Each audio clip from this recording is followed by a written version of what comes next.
So I'll keep my discussion in English, and I'll leave the remaining main talk to Molana in Urdu with inshallah Masai. The ayat that I recited for you is from Surah Al-Anfal, ayat number, last ayat of this surah, where Allah subhanahu wa ta'ala talks about 5 things. And he mentions that these are the 5 things no one has the knowledge except Allah. It says, Inna Allaha indahu ilmu sa'ah. Indeed, Allah has the knowledge of the day of judgment. وَيُنَزِّلُ الْغَيْثِ. Allah knows when and where it will rain, and I'll explain that. He says, after the يُنَزِّلُ وَيَعْلَمُ مَا فِي الْأَرْحَامِ. Allah knows what is in the wombs of mothers. Again, you might have questions, I'll explain. Then he says, وَمَا تَدْرِي نَفْسٌ مَاذَا تَكْسِبُ غَدًا. And no soul knows what to expect tomorrow. وَمَا تَدْرِي نَفْسٌ بِأَيِّ أَرْضٍ تَمُوتُ. And no soul knows in which land and when their maut will come about. Inna Allaha alimun khabir. Indeed, Allah is alim and Allah is khabir. Inshallah, very quickly, briefly, just explanation of these 5 things and inshallah conclusion. That ilmu sa'a, qayamat, as far as qayamat is concerned, none of us know. We don't know when qayamat will take place. In fact, not only us, even in Quran, Allah subhanahu wa ta'ala, when Anbiya were asked when Qiyamah will take place. For example, in Surah Jinn, when Allah subhanahu wa ta'ala, when people asked the Prophet that, "O Prophet, when will the day of judgment be? When will Qiyamah come about?" Rasulullah responded by saying, "In adri."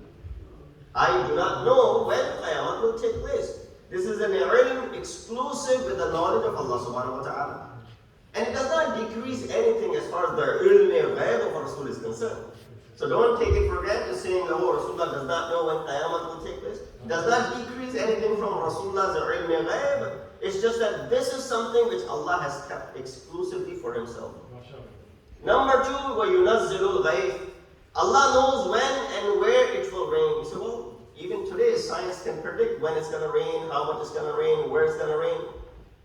But you notice Allah subhanahu wa ta'ala did not use the word matar. In Arabic, you have different words for rain. One of the words for rain is matar, right? Commonly used, matar is rain. But the word ghayth has a different meaning than just rain. We translate all these words as rain. Unfortunately, we're stuck with the language where we cannot explain the meaning of the actual word. That's why you see we translate the word muhabbat and mawaddat the same way. And like it, there's a difference between mawaddat and muhabbat. Allah subhanahu wa ta'ala did not say muhabbat of Ahl-e-Bait, he said mawaddat of Ahl-e-Bait. Mawaddat of Ahl-e-Qurba. But he says, yunazzilul ghayth. Ghayth is that rain which is only beneficial. Rain could be beneficial and could be harmful.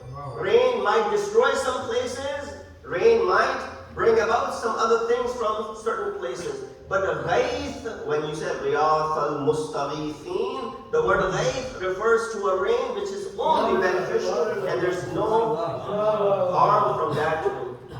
So no oceanographer, no meteorologist can predict that which rain is going to be beneficial and which rain going to be harmful. This is the knowledge exclusively with Allah subhanahu wa ta'ala. So that's number 2. Number 3 says that what Allah has the ilm وَيَعْلَمُ مَا فِي الْأَرْحَامِ. Allah has the knowledge of that which is in the wombs. Again, you might say, Molana, today science is so strong, advanced. We can predict the gender of the fetus from the very early stages. Why is it that Allah subhanahu wa ta'ala says maybe it is for the people who lived 14 centuries ago? They had no idea what was in the wombs, but today that is not the case. You did not pay attention. Allah did not say that, man fil arham. He said ma fil arham. There's a difference between the two. When in Arabic you use the word man, it refers to a human being, an individual. When you say the word ma, it refers to a thing. For example, when you speak to someone, say man anta, who are you? You won't say ma anta, what are you? Right? You'll say man anta. Man refers to the gender or the individual. Ma, whereas refers to inanimate objects. For example, mimbar, you'll say ma hada. For kursi, you'll say ma hada. For other things, you will use the word ma. Allah did not say that Allah has the ilm of that gender which is in the wombs. Rather, he said Allah has the knowledge that which is in the wombs. Meaning you might be able to tell it's a boy or a girl, but only Allah knows that this boy is going to be Sa'id, or is this boy going to be Khamis? Is this boy going to be Shaqi? Is this boy going to be Naqi? Is this boy going to be Taqi? What is this boy going to do? What is this girl going to do? What will they do to the world? Will they be beneficial to it, or will they be harmful to it? That is the knowledge. There's no sonogram or any technology that can predict what is about to be born. Sallu ala Muhammad wa ala Allahumma salli ala Muhammad wa ali Muhammad. Number 4, وَمَا تَدْرِي نَفْسٌ, that no soul knows مَاذَا تَكْسِبُ غَدًا, that what will they earn tomorrow. You and I, to an extent, know what I will be earning tomorrow. I have a job tomorrow, so I'll be earning this much. That's not what is being addressed over here. That concept of prosperity and sa'adah, that is being mentioned over here. That no soul knows that will they be prosper tomorrow or will they be failing tomorrow. And that is the ilm exclusive to Allah subhanahu wa ta'ala. And lastly, for which I gave you the zahmat, وَمَا تَدْرِي نَفْسٌ بِأَيِّ أَرْضٍ تَمُوتُ, and no soul knows in which land they will be buried, in which land the death will come upon them. You know, many of you have witnessed this, as deaths take place in front of us all the time.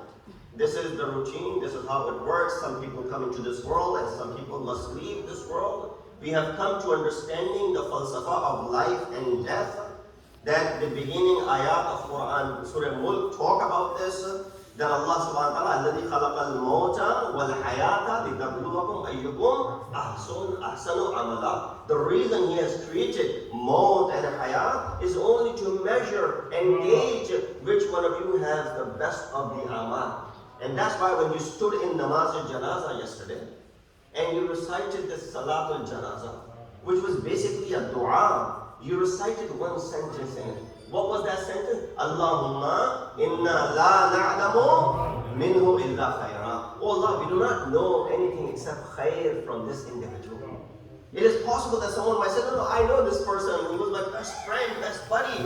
We've done good and bad. How is it that we can say blatantly, I know nothing except khayr from this individual? You might say, well, you know, a person has left this world. Now you only talk about good things from that individual. That is true. But here we actually mean, oh Allah, I don't know anything except khayr from this individual. Why? It is not referring towards the amal of the individual. Rather, it is referring towards the iman of the individual. That this person left this world in the stage of iman and faith in Allah subhanahu wa ta'ala.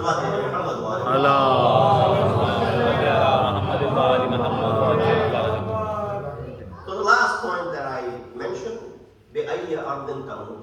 Mr. Molana, true, the ayat of Quran says only Allah has the knowledge where a person will die. Then why was Amir al-Mu'mineen saying in the month of Ramadan that this is the month in which my death will take place? Why was it that Amir al-Mu'mineen was constantly asking about the date of the month of Ramadan?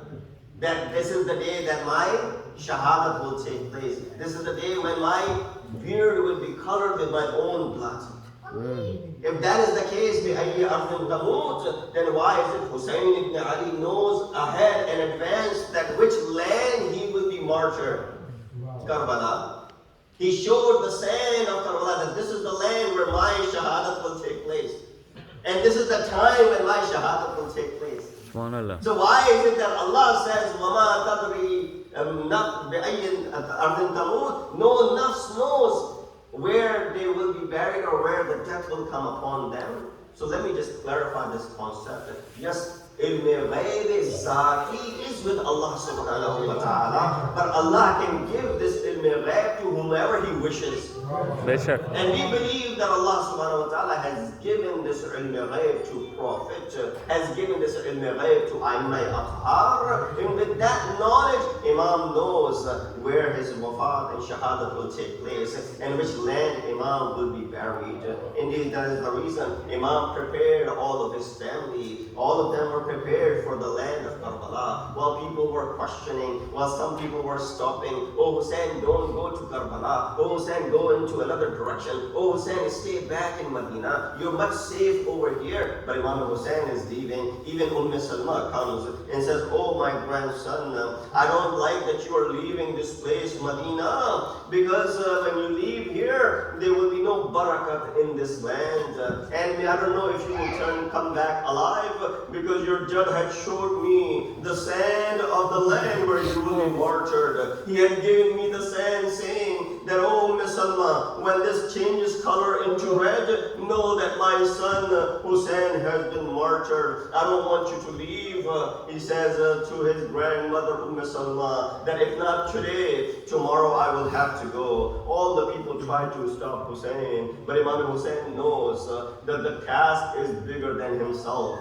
I'm going there because Deen Khuda is in need of help. And that is why when Imam had attained Shahadat, Imam Zainul Abidin was asked that your father was martyred mercilessly. What do you have to say about this? Imam said, even if the hands of Abbas are taken, so be it, for the sake of this deen.